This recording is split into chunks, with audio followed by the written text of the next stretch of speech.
Ang anak na babae ng presidente ay pumasok sa trabaho sa kumpanya ng kanilang pamilya. Hindi inaasahan, siya ay binuli ng kanyang supervisor sa unang araw dahil lang tinanong niya ang supervisor kung anong oras magsisimula ang pulong. Noong una, hindi masyadong pinansin ng babae ito, pero kinabukasan, nang naguulat ang babae tungkol sa kanyang trabaho, nakakita ang manager ng malalaking pagkakamali sa mga dokumento. Nakita ito ng babae at sinabi na ang lahat ng mga dokumentong ito ay inayos ng supervisor.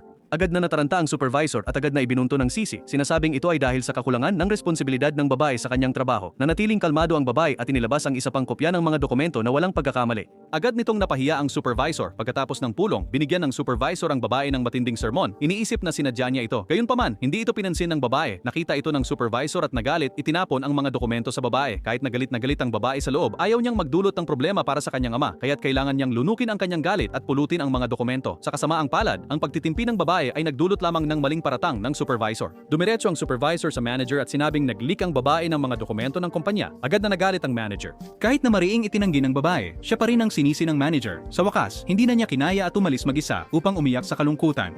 Nagkataon na nakita ito ng sekretarya ng presidente. Sa ilalim ng pag-aalala ng sekretarya, ikinuwento ng babae ang lahat ng nangyari sa nakaraang ilang araw. Di nagtagal, nalaman ng presidente na ang kanyang anak na babae ay binubuli sa kumpanya, kaya't nagmadali siyang pumunta sa kumpanya sa galit upang ipagtanggol ang kanyang anak. Nang pumasok ang presidente sa silid ng pagpupulong, lahat ay nagulat.